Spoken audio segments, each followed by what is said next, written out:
आज हम बात करेंगे क्वार्क मॉडल के बारे में। क्वार्क मॉडल जो है, जैसा कि एलिमेंट्री पार्टिकल्स जब खोजे गए तो ये कहा गया कि जो एलिमेंट्री पार्टिकल्स हैं that are the basic building blocks of a matter, किसी भी पदार्थ के वह सबसे सूक्ष्मतम कण है। तो उसमें भी ये देखा गया कि कुछ का नेचर कैसा है, कुछ जो है फंडामेंटल है और कुछ कॉम्प्लेक्स है। कॉम्प्लेक्स का मतलब वो दो या दो से अधिक जो है एलिमेंट से मिलकर के बने हुए हैं। तो इस दिशा में सबसे पहला प्रयास जो है 1964 गेलमैन साहब ने देखा कि जो मेसन और वेरियांस हैं, जिनको हम कलेक्टिवली हेड्रॉन नाम दिए हैं या जाना जाता है, वो कॉम्प्लेक्स पार्टिकल्स हैं। और ये जो कॉम्प्लेक्स पार्टिकल्स हैं उन्होंने बताया कि made up of fundamental particles, और ये फंडामेंटल पार्टिकल से मिलके बने हुए हैं, जिनको जो है नाम उन्होंने दिया 3 quarks, U for up, D for down and S for strange. ये 3 क्वार्क्स से शुरू में आए हैं सबसे पहले। इनसे मिलकर के कौन बने होते हैं, ये जो आपके हेड्रॉन्स होते हैं, हेड्रॉन्स उन्हीं से मिलकर के बने होते हैं। और ये जो ये इनके जो फंडामेंटल्स हैं U, D एंड S, इनमें जो है इंटरेक्शंस होता है। और ये इंटरेक्शंस कैसा होता है, force between the quarks by the exchange of new particle, that is called the gluon. और ये जो क्वार्क्स होते हैं इनके भी अपने वेरियांस नंबर हैं, इनके चार्ज हैं, इनके स्ट्रेंजनेस क्वांटम नंबर हैं। और जितने भी क्वार्क्स हैं उनके सबके सब एंटी क्वार्क्स भी हैं। जैसे कि ईच क्वार्क है एंटी क्वार्क है, जैसे अप के anti quark U bar, D के D बार, S के S बार। एंटी क्वार्क है same magnitude but sign change, सिर्फ उनमें साइन चेंज होगा, बाकी चीजें एज इट इज होंगी, क्वांटम नंबर वगैरह सारी चीजें सेम होंगी। There are 3 quarks. ये जो तीनों क्वार्क्स हैं इन्हीं के हिसाब से हम जितने भी पार्टिकल्स 1964 तक थे आपको परिचित, उनको हम डिस्क्राइब कर सकते हैं, बता सकते हैं। अब इनकी एक अलग अलग अपनी प्रॉपर्टी है। जैसे U क्वार्क है, इसकी जो इलेक्ट्रिक चार्ज है +2/3e है, स्ट्रेंजनेस नंबर इसके करस्पॉन्डिंग 0 होता है।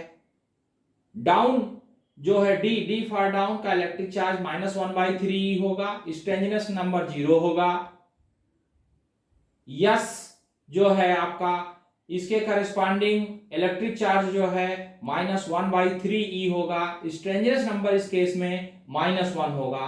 तो आप, लेकिन एक जो सिमिलरिटी होगी वो हो गए सारे जितने भी ये तीनों खोजे गए हैं क्वार्क, इनके बेरियान नंबर कैसे होते हैं, 1/3 होते हैं। अब आइए हम लोग एक एग्जाम्पल लेते हैं और देखते हैं। जैसे कि आप जानते हैं कि ये प्रोटॉन, अभी जो कहा गया, ये प्रोटॉन जो है, प्रोटॉन मिलकर के बना हुआ है UD से मिलकर बना है।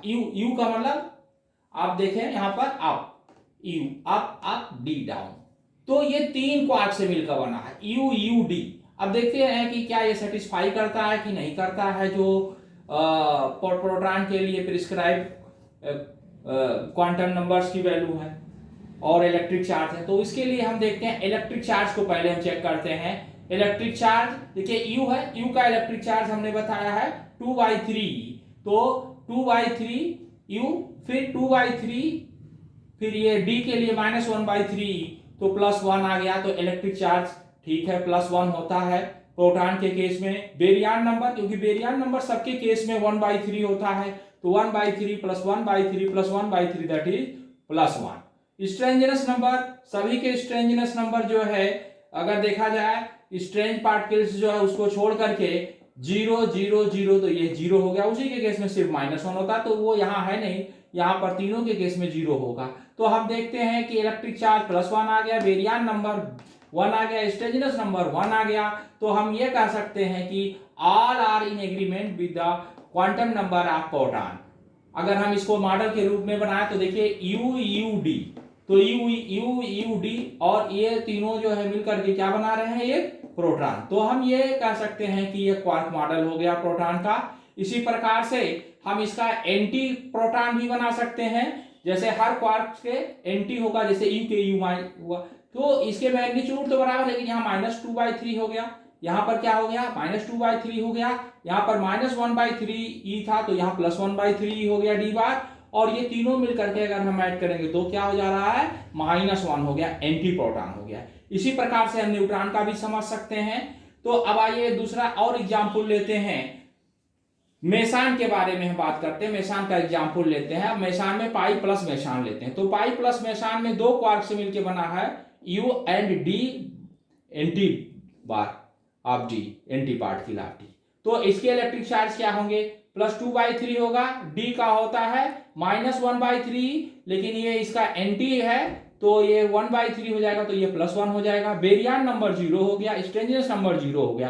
तो इस केस में भी हम देखते हैं कि सारे के सारे चीजें जो है all are in agreement with the quantum number pi mesons, pi plus के बारे में। तो इसी प्रकार से ये हमने 2 एग्जाम्पल लिया। हम सबके लिए जो जितने भी थे 1964 तक सर्च किए हुए, उनको हम क्वार्क मॉडल के रूप में प्रस्तुत कर सकते हैं या दिखा सकते हैं। आइए, हमने एक टेबल यहाँ पर दिया है आपको, कंपोजिशन ऑफ हेड्रॉन्स, क्योंकि जो है मेसांस और बेरियंस को हम कंबाइंड नाम हेड्रॉन्स कहते हैं। तो यहाँ पर हेड्रॉन्स देखिए, पाई प्लस है, इसका कंस्टिट्यूएंट होगा UD होगा, इसके स्पिन जो है +1 होगा।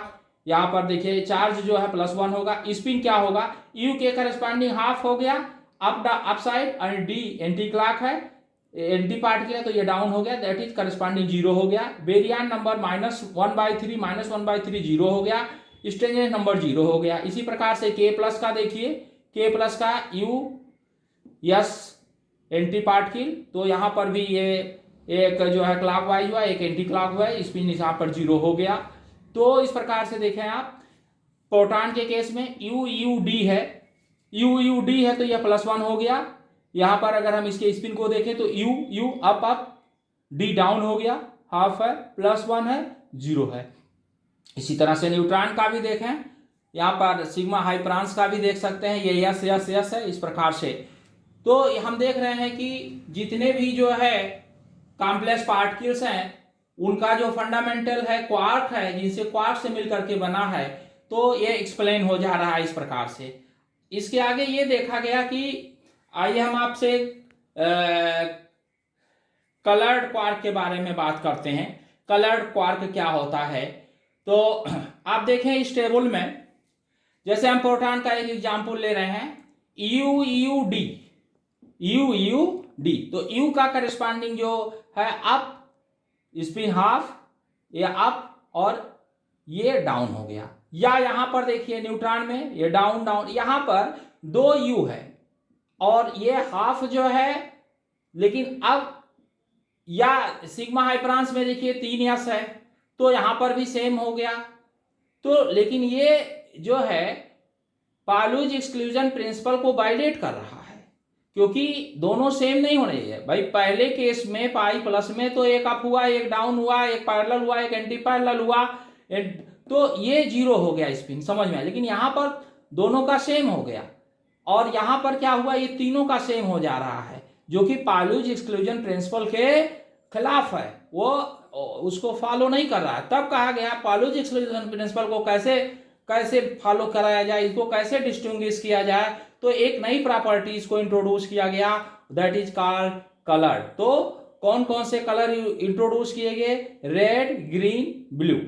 अब रेड, ग्रीन और ब्लू के करस्पॉन्डिंग जो है, यहां पर इसके भी, इसको इसलिए लाया गया कि ये इसको हम डिस्टिंग्विश कर सके कौन सा यस है। तो जैसे अभी यस को लिखना तो यस आर हो जाएगा, यहाँ यस जी हो जाएगा, यहाँ यस बी हो जाएगा, और इसके एंटी पार्टिकल भी होंगे, आर बार, बी बार, जी बार, ठीक है। तो हम इसको डिस्टिंग्विश कर सकते हैं। तो जब ये डिस्टिंग्विश हो जाएगा, क्योंकि अगर डिस्टिंग्विश नहीं होता तब तो पाउलीज एक्सक्लूजन प्रिंसिपल को ये वायलेट करता। अब जब हम इसको डिस्टिंग्विश कर ले गए तो ये ओबे करने लगा किसको, पाउलीज एक्सक्लूजन प्रिंसिपल को। अब इसके आगे हम देखते हैं कि बात करते हैं आपसे चार्म, बॉटम और टॉप के बारे में। ऐसा देखा गया कि बहुत से जो पार्टिकल खोजे गए थे 1964, उसके बाद भी तमाम से पार्टिकल्स खोजे गए, और ये बताया गया, ये देखा गया कि वहां पर 2 मोर क्वार्क्स और प्रपोज किए गए, जो जिसका नाम था जो चार्म एंड ब्यूटी। जो कि 1970 में चार्म के बारे में बात हुई, चार्म को सजेस्ट किया गया और ये कहा गया कि चार्म क्वार्क जो है एक्सप्लेन करता है separation of certain decay process that is not observed with help of 3 quarks. उन तीनों क्वार्क्स के मदद से में हम ऑब्जर्व नहीं करते थे सर्टेन डीके, उसको यहाँ पर एक्सप्लेन करने के लिए चार्म क्वार्क को इंट्रोड्यूस किया गया। इसका जो चार्ज होता है वो 2/3 होता है, स्ट्रेंजनेस नंबर 0 होता है, चार्म क्वांटम नंबर +1 होता है। बाकी जितने भी क्वार्क्स हैं इसके पहले सबके सब का जो है चार्म क्वांटम नंबर क्या होगा, 0 होगा। फिर 1977 में बी फॉर बॉटम और ब्यूटी एक क्वार्क और प्रपोज किया गया और इसके बारे में कहा गया कि ये जो ब्यूटी क्वार्क है या बॉटम क्वार्क है, ये इसका जो चार्ज होगा वो -1/3 होगा, क्योंकि क्वार्क्स जो है पेयर्स में आते हैं। तो ये माना गया कि अगर ये बॉटम है तो इसके करस्पॉन्डिंग एक टॉप भी होगा, तो उसके बारे में भी प्रपोज किया गया कि एक और क्वार्क होगा, उसका नाम दिया गया टॉप क्वार्क और इसका चार्ज बताया गया, ये प्रपोज किया गया ये 2/3 होगा इसका। तो इस प्रकार से हम देख रहे हैं कि अब आपके पास कितने हो गए, अब आपके पास 6 क्वार्क हो गए, up down strange charm beauty और बॉटम और टॉप। तो 6 क्वार्क्स अब तक हो गए। इनके मास के बारे में कहा गया कि the mass of the quark are not determined but one may speak of their masses in the sense that number of feature of real particle may be discovered by non-relativistic motion of bound quark। इनका मास के बारे में exact determination नहीं किया गया, नहीं बताया जा सका, बस यही बताया गया कि that the number of features of the real particles due to the non-relativistic motion of the bound quark। अब हम आपके सामने एक टेबल दे रहे हैं, देखें यहाँ पर एक क्वार्क्स एंड देयर पैरामीटर्स। यहाँ पर हमने इस तरफ इस कॉलम में जितने भी क्वार्क्स हैं उनको रखा है, इनके सिंबल्स क्या क्या हैं, इनके रेस्ट मास क्या हैं, इनकी चार्जेस क्या हैं, इनके स्पिन क्या हैं, इनके आइसो स्पिन क्वांटम नंबर्स क्या हैं, इनके बेरियन नंबर क्या है, स्ट्रेंजनेस नंबर क्या है, चार्ज नंबर क्या है एंड हाइपर चार्ज नंबर क्या है, हाइपर चार्ज क्वांटम नंबर। तो यहाँ पर नेम में जो है अप के बारे में देखिए यू से डिनोट किया गया, इसके करस्पॉन्डिंग ये रेस्ट मास चार्ज, ये सारी चीजों को, सारे पैरामीटर्स को इस टेबल में डिफाइन किया। Up down strength charge beauty and then beauty और बॉटम एक ही है, कहा गया टॉप। फिर ये देखा गया कि जो इस टेबल में सारे पैरामीटर्स को रखा गया है, ये बड़ा ही इंपॉर्टेंट टेबल है, इसको आप देख सकते हैं। ये कहा गया कि क्वार्क्स जो है 6 कंपोनेंट्स हैं यहाँ पर, इनके क्वार्क्स के कैसे कितने component, 6, 1 2 3 4 5 6, up down strange charge beauty and top. तो which are known as flavours, इन्हीं को क्या कहते हैं, इन्हीं को फ्लेवर्स कहते हैं। इनके 6 फ्लेवर्स हो गए और इनको डिवाइड किया गया 3 कैटेगरीज में, that is called the generation.